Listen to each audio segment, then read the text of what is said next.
Alicia and Eddie, back for another Weigh-In Wednesday here on our channel, We to 3, or as we've been calling them this month, our Whole30 Wednesdays. the Whole30 journey. Whole30 journey, that right? That was you. I liked it. It's good. So, like I said, this month we've basically just been updating you every week on our trek through the Whole30. This is, I believe, our 14th day? 15th. Just trying to make it. Just going through it. I think we're on day, is it 15 or 16? 16. We're on day 16, so we only have 14 more to go. We're over halfway done. I think we're feeling pretty good. We're feeling good. Last week went really well as far as our weight loss goes. Yes. If you saw our video from last week, you know we lost a lot of weight right in the first week. I think I lost like maybe 5 or 6 pounds. Same. Yeah, and this week actually has been going just as good. I so far went from 211 when we started. Last week I think I was 206 or 205, and today I am 203. Last week I believe it was 225, and today I was 223. So we both are chugging right along. And I think, what were you when we started? 230? I think so. Yeah, 230 to 225 to 233, or to 225 and then to 223. Right. That's really good. Yeah. So, I mean, for this week, I think the weight loss portion of it has been going really well for us. I mean, and besides that, I think we both just feel better and are still just reaping the benefits of the limited stuff that junk that we've been putting into our bodies before. And I will say, I mean, for the Whole30, like, we really read the book. Well, and by we I mean Alicia really read the book, and we were talking about like the side effects, like what's going on with your body and like things to expect, like a day by day for 30 days, what's going on with your body and what can you expect. Things like bloating and gaining a bunch of weight because your body's trying to figure out what to do with all the healthy stuff, to migraines and being crabby. Like, we've had a really smooth 2 weeks.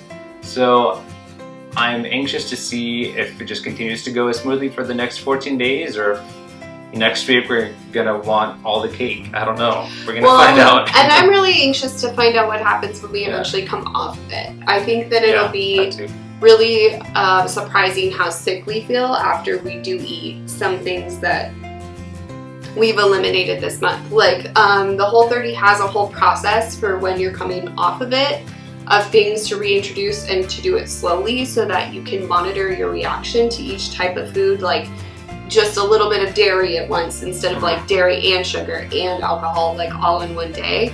That way you can pinpoint what has like an effect on your body and like isolate it. So it'll be interesting to see which ones that we add back in, like what triggers what, I think. And for who. And yeah, definitely. And for who. Yeah. So that's something that I am really like still anticipating.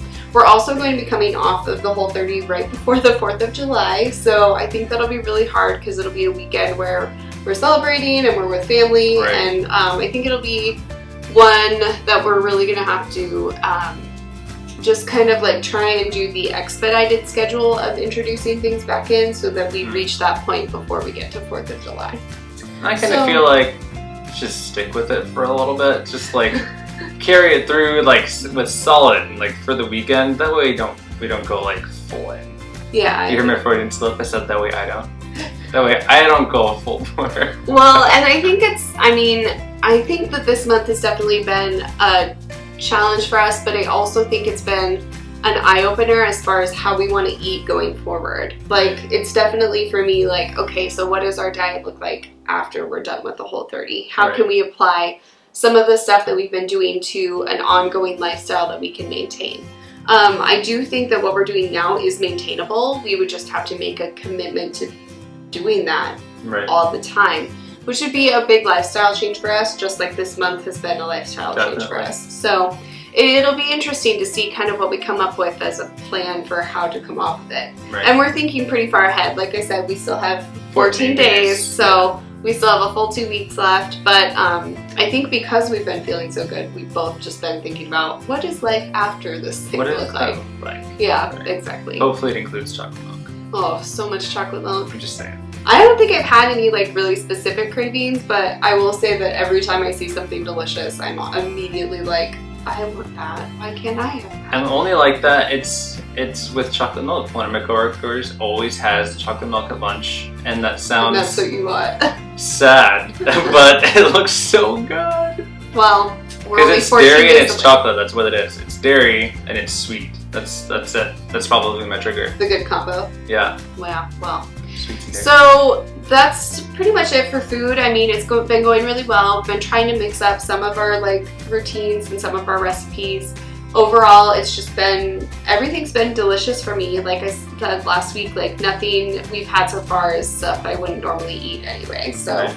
It's all been really good. I do think that next week we're just going to continue the way that we've been going in our same routine, because I think once you find something that works for you, you should just stick with it. Yep. I do feel a little bit guilty that we haven't mixed it up more, but at the same time, It's working so well. it's working so well. It's like Yeah. whatever gets you through, kind of, you Right. should stick with. So I think that's what we're going to do food-wise for next week.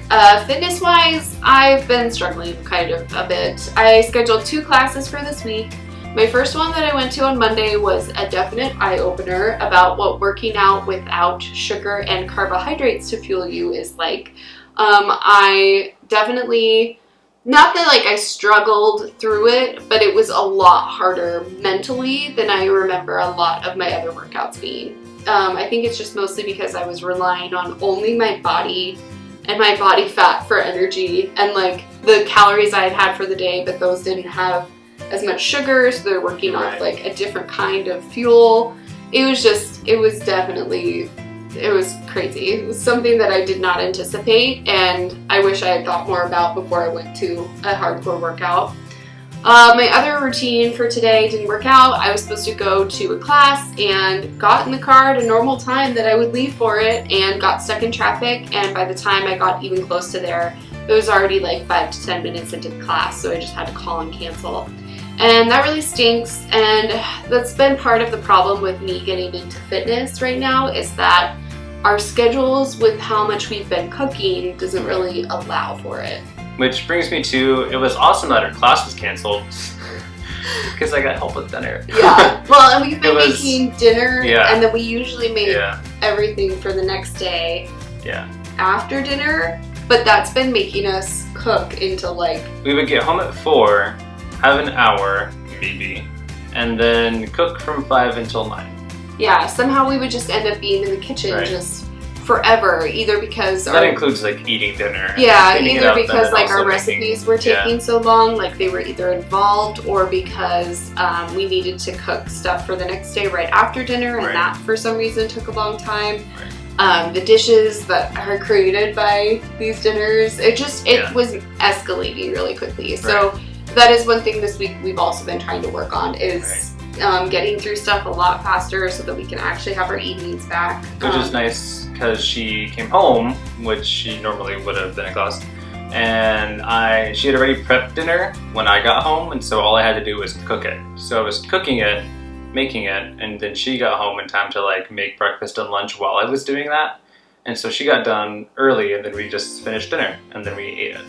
I think the biggest thing that So that I've was learned from nice. that is that we need to tag team it, because what we've been doing is one person does one, and then after that person does one, the other person does the other. Right. Like, I'll be in the kitchen making dinner, and Edwin will be doing what he needs to get done, and then after dinner he'll go into the kitchen and make stuff for next day.